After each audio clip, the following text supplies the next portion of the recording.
My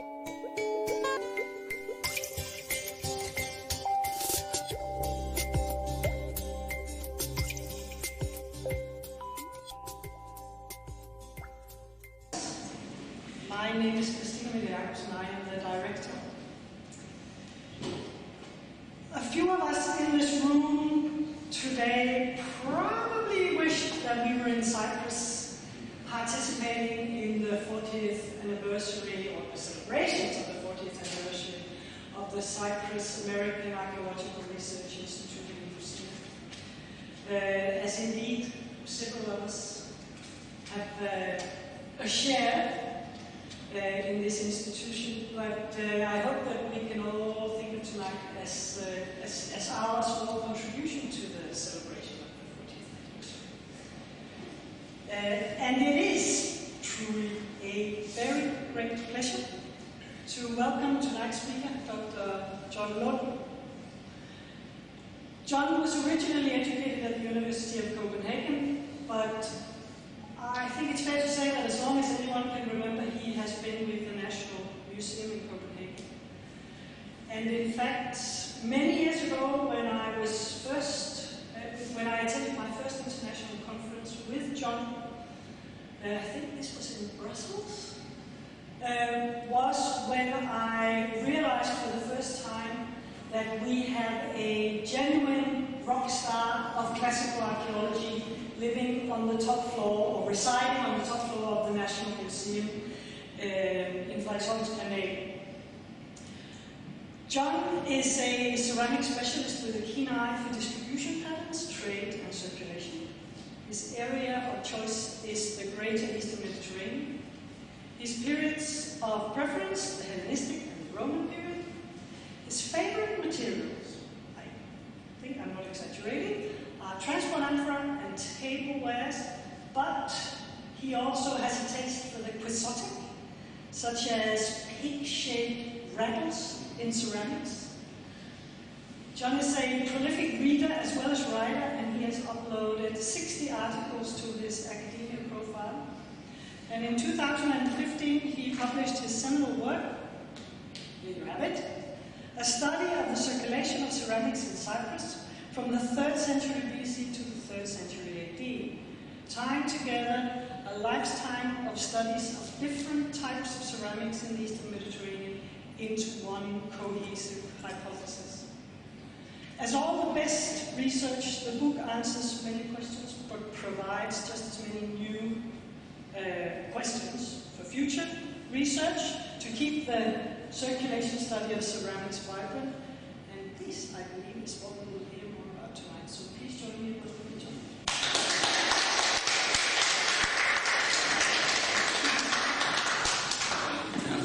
Yes, thank you very much, Christina, for these much too kind words. And I should like to begin by thanking you, the director of the Danish Institute of Athens, for inviting me to speak here this evening. This institute is a beacon of Danish scholarship, of culture in Greece, and in fact much of the research on which my presentation today is based has been carried out in Athens.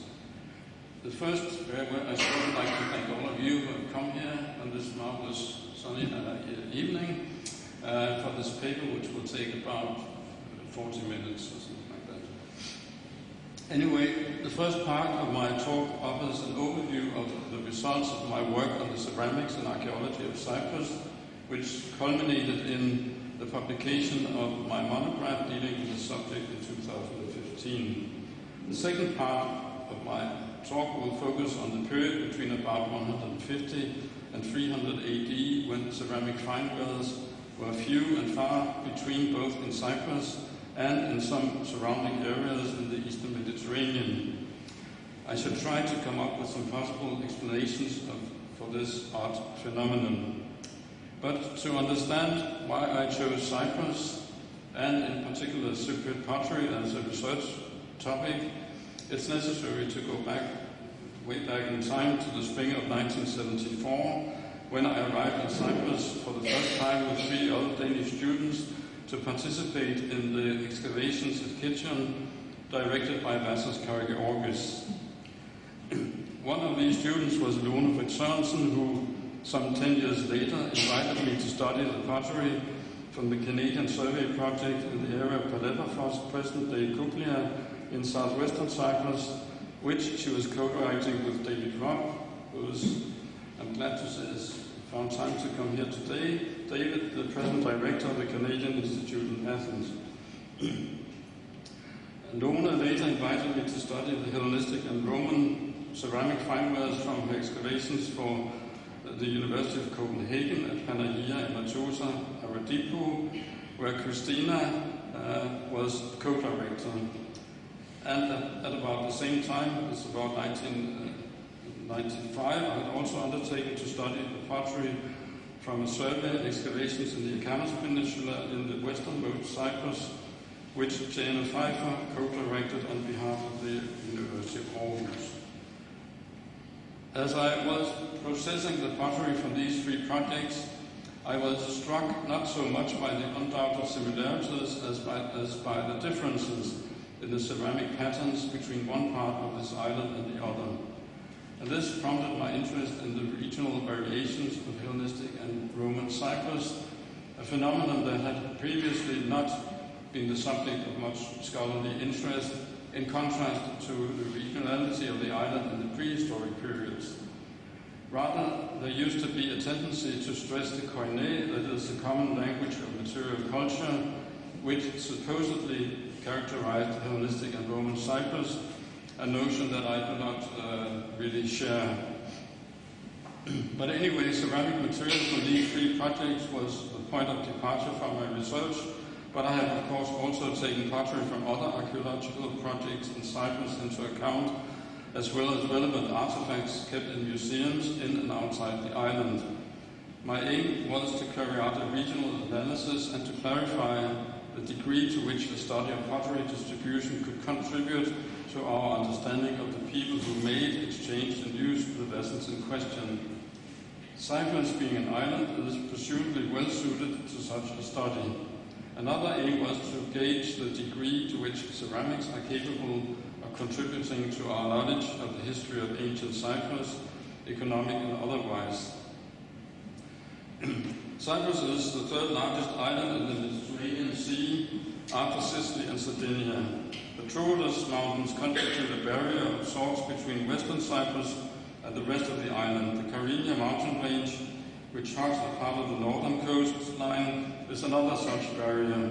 Much of central and eastern Cyprus is dominated by the fertile Mesoauria plain, which is watered by the Pediaias and Ialias rivers. And there are also three important rivers in southwestern Cyprus, the Isusa, the Xeros and the Dialysos rivers. But Cyprus cannot, of course, be studied in isolation from the rest of the Mediterranean. The Levant and northern Egypt in particular constitute the closest spheres of interaction with southern Asia Minor and the Aegean, making up a wider perimeter. Chronological range of my study, that is the centuries between about 300 BC and AD 300, corresponds largely to the Hellenistic and Roman periods. The 3rd century BC and the 3rd century AD were also both turning points in the ceramic traditions in Cyprus, and this time span also makes sense from a historical point of view. Because the island had been divided between a dozen or so kingdoms under Persian rule for most of the preceding archaic and classical periods. But now it was unified politically first in 294 BC under Ptolemaic Egypt, and then in 58 BC by the Romans.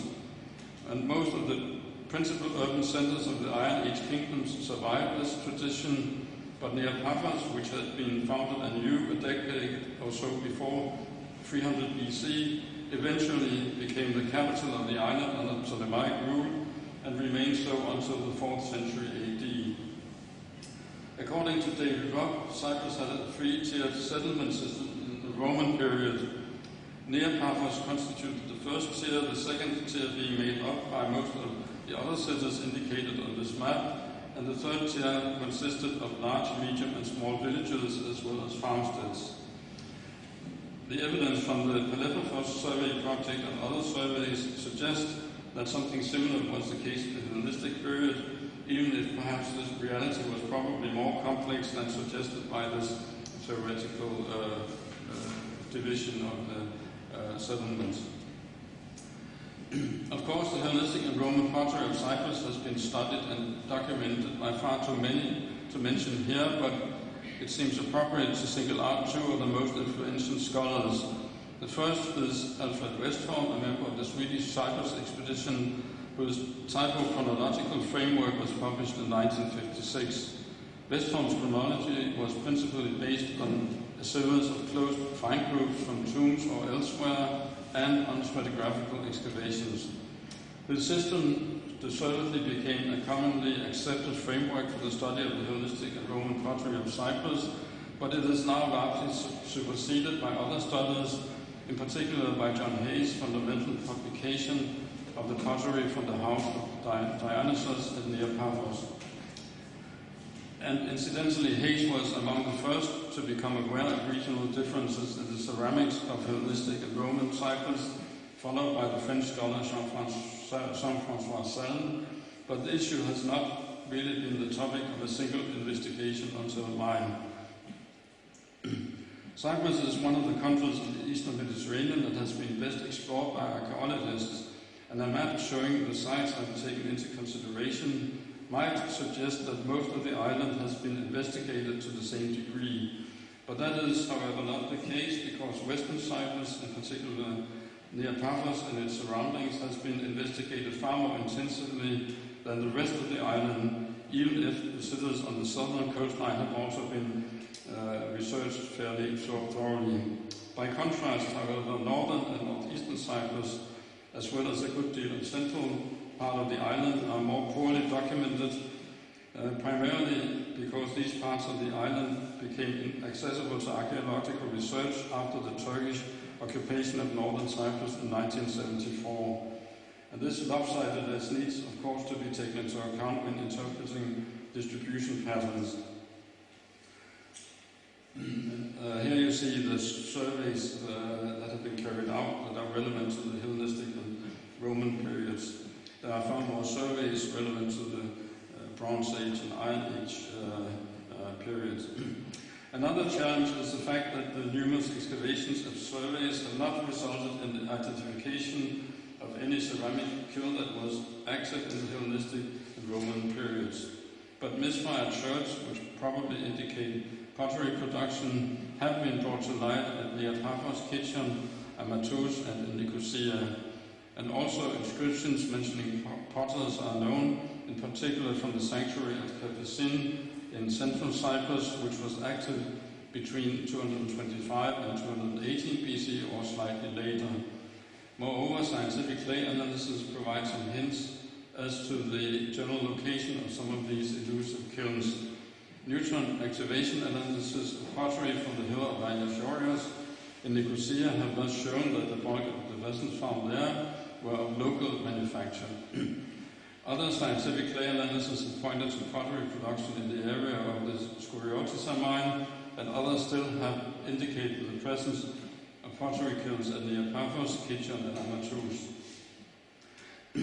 At this point, a word or two about my terminology may be due. I define local as designating an area within a reasonable walking distance from a given place, say between 10 and 20 kilometers or slightly more.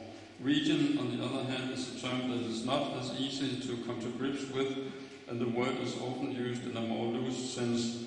But I choose to follow one of the definitions suggested by the concise Oxford Dictionary, and I quote, an area of land having definable boundaries or characteristics, and the characteristics in the present case being defined by the distribution of the 15 classes of characteristic pottery, of which many have subdivisions included in my study, which comprises more than 1,700 catalogue numbers. And to clarify my approach, I will now proceed to present a few of these classes. First is West Slope pottery. West Slope is a term used for vessels decorated with simple ornaments painted in white and yellow over a dark ground, at times with incised detail. This technique seems to have emerged in Athens about 280 BC, perhaps under the influence of Apulian Gnathia pottery. West Slope pottery was produced in Cyprus from the second half of the 3rd to the beginning of the 1st century BC, primarily in the first half of the 2nd century. Numerous forms were involved, many more than those illustrated here, but nearly 70% of these finds, the finds of this class, originated in Central Cyprus, the largest find spot being Latri, present-day Nicosia. And moreover, neutron activation analysis of some of these finds from there indicated that we are dealing with locally manufactured ceramics. We now come to the laginoi. Susan Rotroff defines laginos as a type of one-handed thin-necked pitcher, and this shape seems to have emerged in the Aegean area about 275 BC, but it soon gained popularity in Cyprus, where it occurs in several variants with, as we shall see, geographically discrete distribution patterns. The carinated laginoi illustrated on this slide seem to be the earliest of the Cypriot variants of the shape. More than half of those with precisely known find spots, in fact about 52%, come from Central Cyprus, the largest find spot being Tamassos. Such laginoi were in circulation in Cyprus from the second half of the 3rd into the 1st century BC. Another Cypriot laginous variant, characterized by a two-step funnel-shaped mouth and a twist handle, has an entirely different distribution. 54% of the examples with precisely known find spots come from eastern Cyprus, and these laginoi were in circulation in the second half of the 2nd century and in the 1st century BC, so they overlap in time with the carinated laginoi we just looked at. A third class of the variant of lagunas has a distinctive carinated body with an inverted two-step trumpet-shaped mouth and a twisted handle.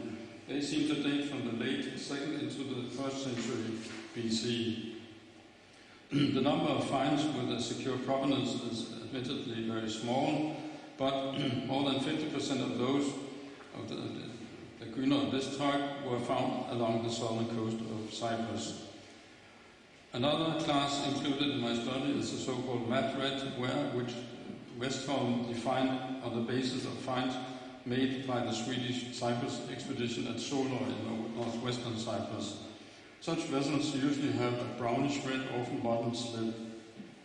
This ware appears to occur in two forms only: a two-handled and in some cases one-handled bowl and a jug. It seems to have circulated in Cyprus from the second half of the 1st century BC to the 2nd century AD, and out of 58 complete vessels and estimated vessels, complete vessels, more than 80% come from northwestern Cyprus and 77% of these from Soloi, but there are also finds from eastern Cyprus, 8%, and southern Cyprus, and from western Cyprus, in the latter case about 3%.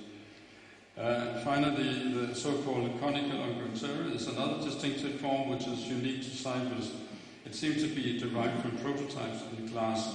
Such unguentaria, which have mainly been found in burials, seem to date from the 2nd and 3rd centuries AD, and 82% of these unguentaria are distributed in southern Cyprus, with 12% approximately occurring in central Cyprus and 8% in southwestern Cyprus.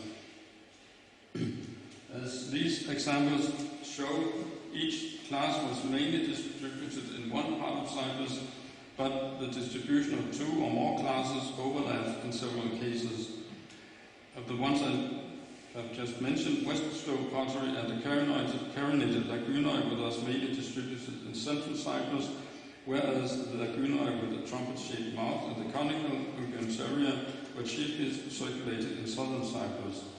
When the distribution patterns of all of the classes included in my investigation are combined, it seems possible to define 6, as I call them, ceramic regions: Western Cyprus, Northwestern Cyprus, which you can see here on this map, Northeastern Cyprus, Eastern Cyprus, Southern Cyprus, and Central Cyprus. It needs to be stressed, of course, that these borders are approximations, and they were in any event not impermeable, since up to a third of the pottery predominating in a given region was distributed outside it, mainly in one or more neighboring regions, which suggests, to me at least, that geographical proximity and ease of communication were important factors in the circulation of the ceramics in question. And this outcome is in line with the results of many previous scholars working in other parts of the ancient world. David Adnan-Bayevich stated in his book on common pottery in Roman Galilee in 1993 that manufacture and trade in the Roman world were primarily local, and a new study of tableware distribution in Hellenistic Asia Minor by someone called Mark van der Enden calls it a generally accepted view that most pottery was always locally produced. Hence, these ceramic regions may at one level simply be embodiments of exchange systems facilitated by geographical factors, but if one proceeds to examine other kinds of archaeological material than pottery, it would seem that some of the same six ceramic regions can also be distinguished from one another by slightly different religious preferences, burial practices, and by the distribution of other Cypriot-made artifacts such as limestone sculptures, kikli, and terracotta figurines. Moreover, it's not without interest that Western Cyprus, region A on this map, coincides with the westernmost of the two separate road networks in the island, the one connecting Peloponnesus, Leopolis, and Arsinoe, as defined by Tunis Becker-Nielsen in his monograph on the roads of Cyprus. He suggests that the western road network was not connected with the rest of the island, with the road network of the rest of the island until the middle of the 1st century BC. The other ceramic regions also fit reasonably well with the patterns of the cities, roads, and sanctuaries. And this suggests to me that there may have been more to the ceramic regions than simply distribution zones of pottery. In an attempt at making sense of them, I tried to apply three alternative explanations which have lately been at the fore of much theoretical debate: ethnicity, identity, and politics. But none of these seems, to me at least, to account convincingly for the situation in Cyprus. Without going into detail, I will only mention that there is no scholarly agreement on the definition of ethnicity, and many authorities hold that it is extremely difficult, if not impossible, to identify ethnic groups from archaeological material. And scholars are now also inclined to think that language cannot be used as an objective criterion of ethnic identity. Indeed, three languages coexisted in Cyprus in the 1st millennium BC: an early dialect of Greek, Phoenician, and the so-called Cypriot language, which was mainly restricted to Amatus. But the six ceramic regions do not correlate with any of these linguistic groupings, and in any event, Greek became the administrative language of the island when it became part of the Ptolemaic kingdom. My attempts to explain the regions with reference to identity or politics were not really successful either. At best, it seems to me that these regions, as defined by the distribution of pottery and other archaeological evidence, may be the expressions of a certain level of communal self-awareness, which other scholars might perhaps refer to as regional identity. But I have refrained to use this tag because identity means so many different things to different people. Anyway, the ceramic evidence also throws light on the relationship between Cyprus and the outside world, not least her closest neighbors, that is Cilicia and northwestern Syria. I have approached this issue by comparing the distribution of various kinds of ceramic material in and outside the island. One example is the so-called Eastern sidelight A, where a mass-produced and standardized, quite attractive, I think, fine red glass tableware that was presumably manufactured somewhere in the Gulf of Iskenderun in smooth Cilicia from about 150 BC onwards. This ware was certainly one of the big ceramic export successes in the ancient world, and I have cautiously calculated that the output of the kilns producing Eastern sidelight A could have exceeded 23 million vessels over, of course, several hundred years, 350 years or something like that. My second example is Cypriot sidelight, which was thought to originate somewhere in western Cyprus, but it now seems possible that it was rather produced in southern Anatolia. But interestingly, these two wares are equally distributed in Cyprus. And my work on the occurrences of these and other sigillata whereas in the Akamas Peninsula in the western part of the island, in the Hellenistic survey, which is also in the southwestern Cyprus, but more easternly placed than Akamas Peninsula, and Panaia Imatusa, which is in southeastern part of the island, shows that the highest percentages of eastern sigillata A are to be found in sites bordering the eastern or southeastern coastline of Cyprus that is closest to the whale's presumed place of production, whereas the highest percentages of Cypriot sigillata are to be found in the western part of the island that is closest to the place of production of this whale. And both patterns are consistent with the fall-off theory of artifact distribution as defined many years ago by Colin Renfrew. The geographical distribution of transport amphorae and other ceramic imports adhere to the same pattern. For instance, the so-called pinstand amphorae, which were chiefly or exclusively produced in rough silicia, are mainly distributed in western Cyprus. My analysis indicates that silicia was divided into at least two zones of pottery circulation, one comprising rough silicia, G on this map, and the other smooth silicia. And western Cyprus, from a ceramic point of view, was clearly connected with western rough silicia, whereas eastern Cyprus was similarly tied to smooth silicia and northwestern Syria. This result fits well, I think, remarkably well with the maps of path distances for eastbound and westbound journeys in the eastern Mediterranean that have independently been established by the underwater archaeologist Justin Leitwanger. Again, it may be concluded that geographical proximity and ease of communication were of prime importance for the distribution of pottery, which, according to Walter Scheiden, suggests that market trade was behind most of these exchanges. As for long-distance exchanges of ceramics involving Cyprus, it's noticeable that most of the imports from Italy, Greece, the Aegean, and the Black Sea region, and even southern Asia Minor, Phoenicia, Israel, Egypt, and Tunisia, that is both from the southeast, the south, and west, most of these imports tend to cluster around near Paphos. Allowance should, of course, be made for the previously mentioned fact that Paphos has been explored much more intensively than the rest of Cyprus. Still, this pattern supports Andrew Wilson's theory that goods were mainly carried on large merchant ships between the principal ports, such as near Paphos, as surely was, where they were loaded onto smaller vessels which conveyed them to secondary ports. And the emerging picture is also quite consistent with Pascal Arnaud's identification of the ancient sailing routes based on literary evidence. Another key question that I try to address is whether the ceramic evidence from Cyprus can contribute to the ongoing discussion about the nature of the economics of the economies of the ancient world, and if so, how. This is, of course, a huge topic, and I shall only summarize the few prevailing theories, which are probably well known to most of you. For most of the 20th century, scholarship on ancient economics was divided between two main positions. One was formulated by Michael Rostovtsev, who is the main protagonist of the so-called modernist approach. He held that the economy of the Greek and Roman world was not fundamentally different from that of today. Moses Finlay, on the other hand, was the prime spokesman for the other so-called primitivist theory.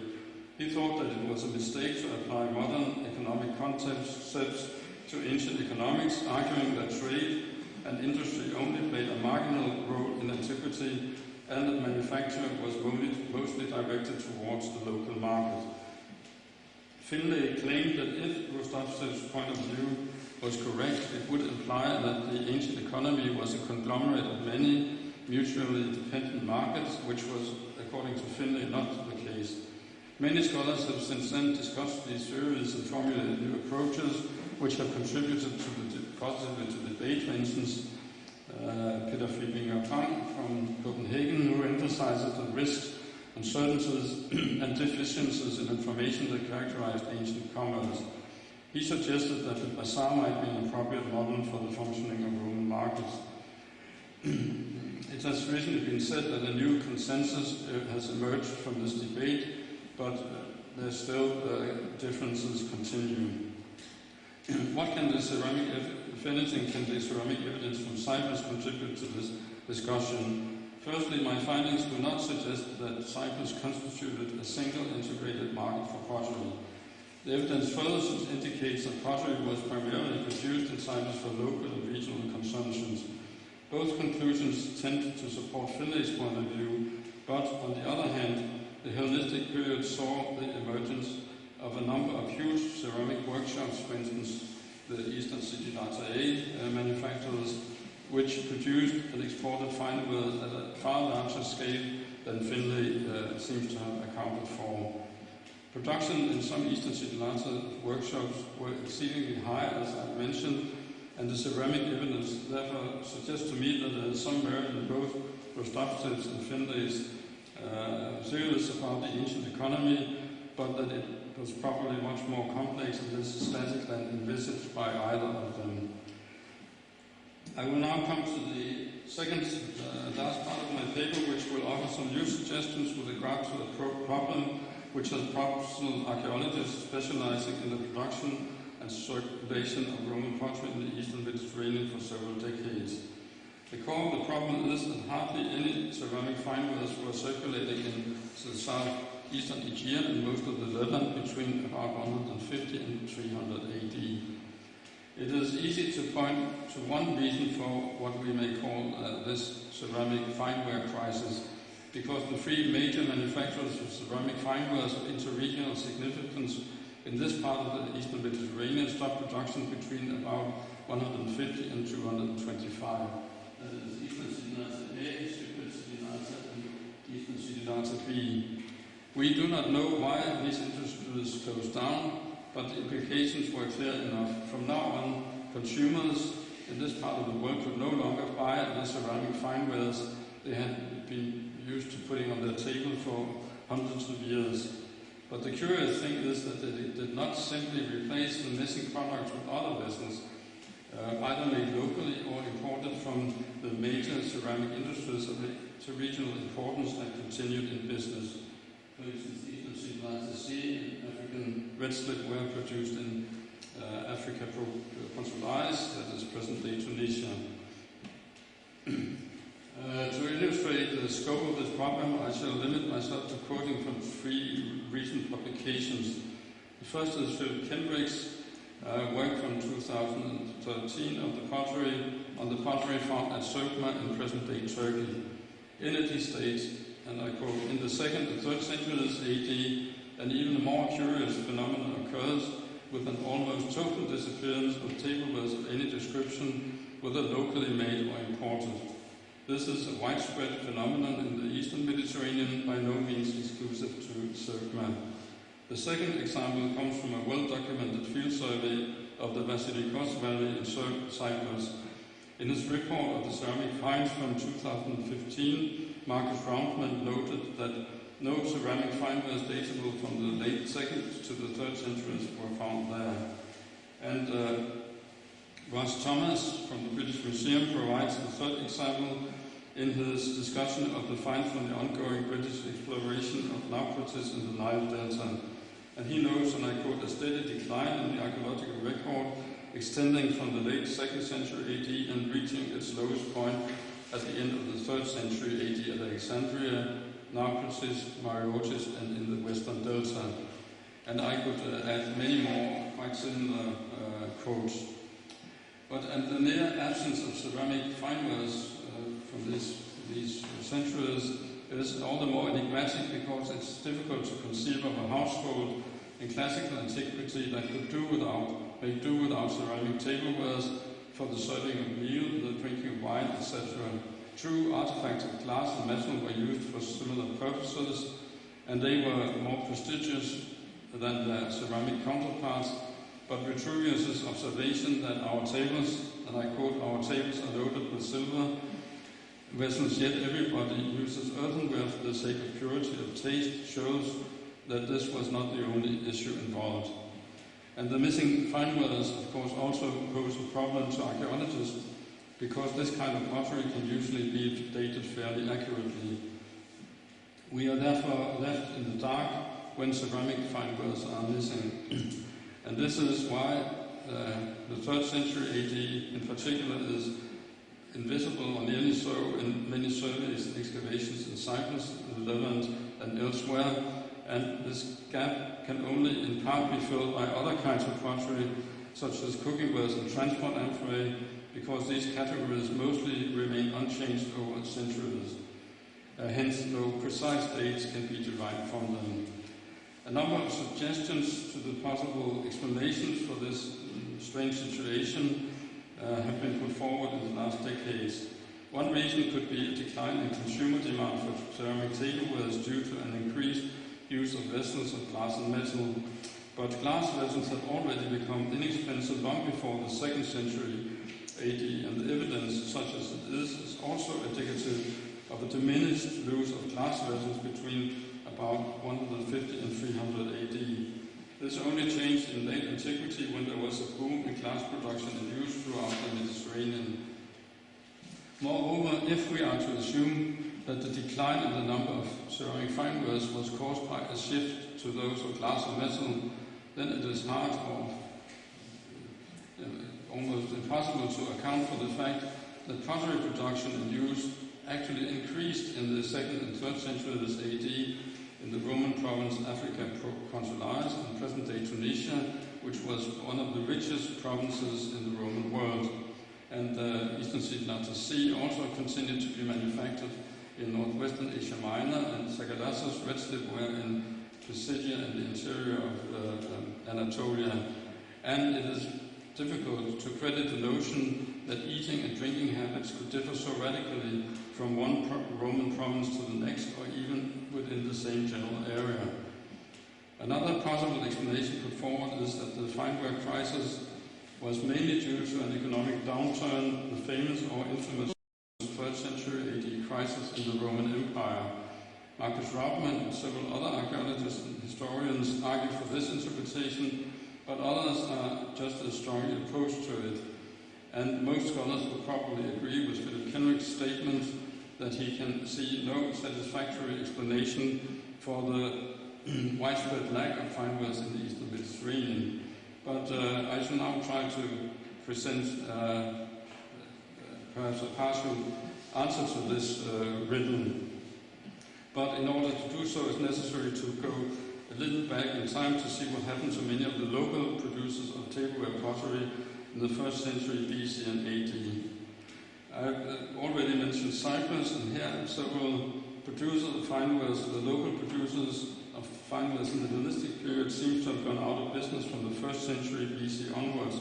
That is the very time when finewares from the huge production centers like that of Eastern Sidelight A came to play a nearly dominant role on the markets. Something similar happened at Tel Anafra in northern Israel, where the local finewares accounted for between 11 and 16% in the Hellenistic II phase.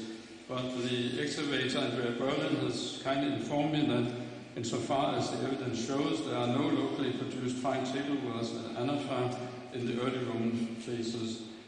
In Alexandria, Sandrine Hélène has found that the local and regional dentalwares made up 52% of the finewares in the habitation context from the first half of the 2nd century BC, but this figure dropped to 40% in the second half of the 2nd century and to 12.6% in the late 2nd century and early 1st century BC. And in the Roman imperial period, she found that the tableware is essentially imported, standardized, and of high quality.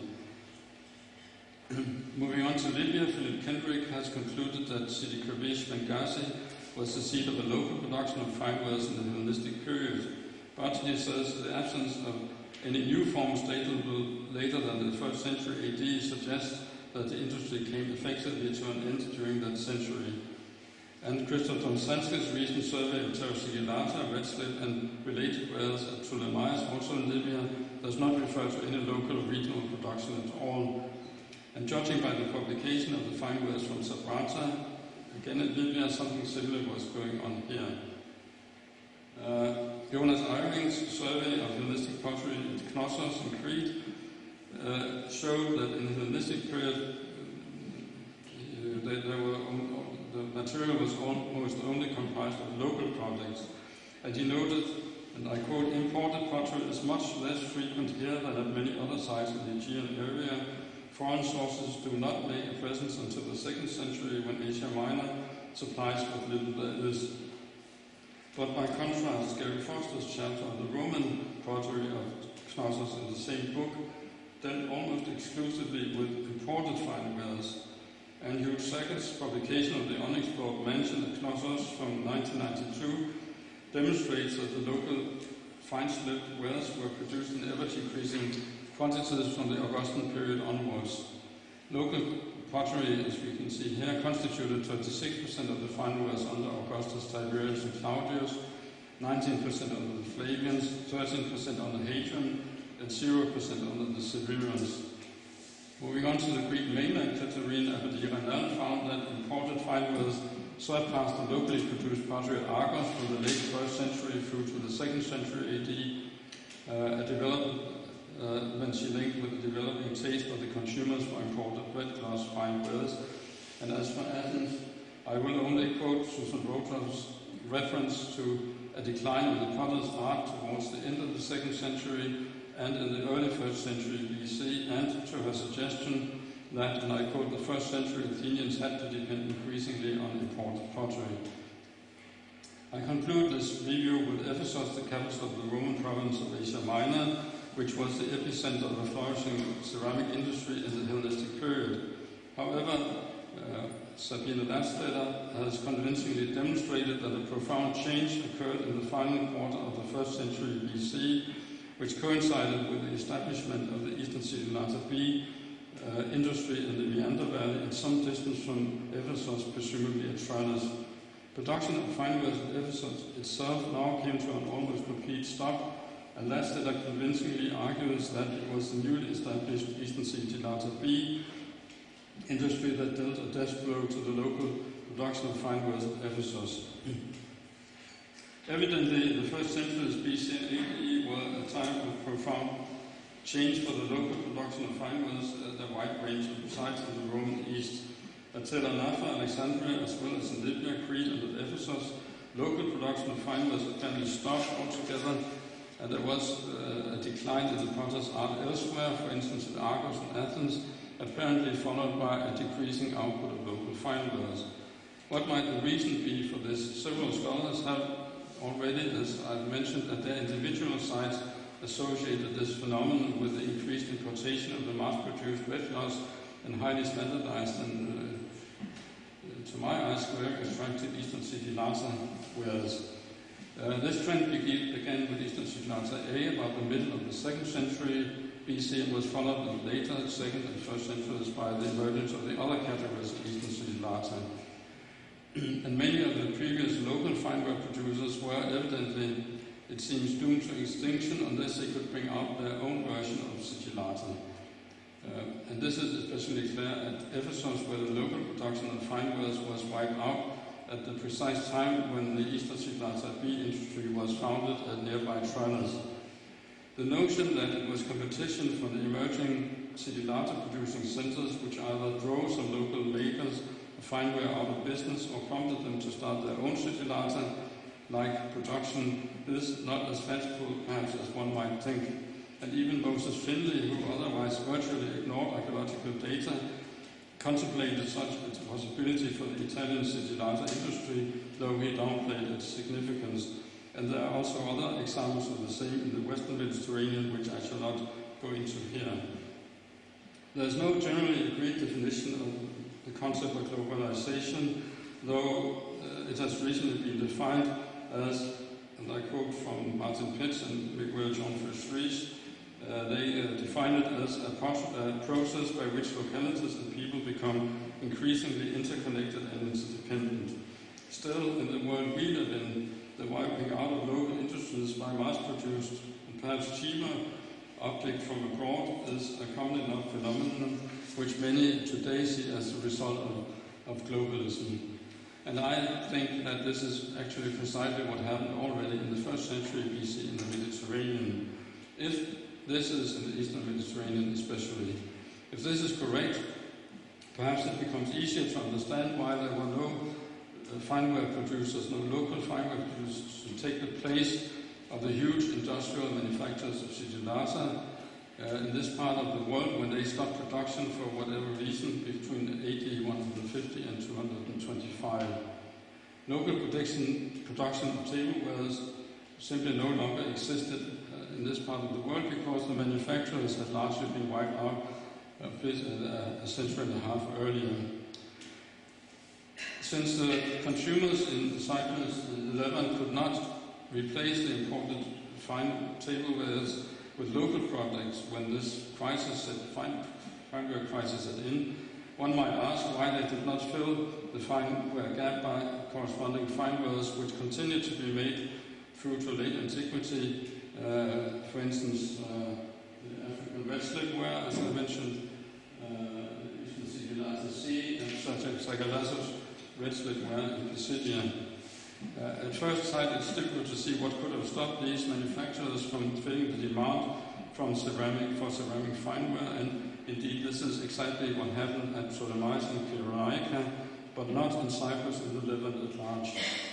The answer to this final riddle should, in my view, probably be sought in the fact that the second half of the 2nd century AD saw what has been described as a fundamental change in the productive and or trading frameworks of the Eastern Mediterranean.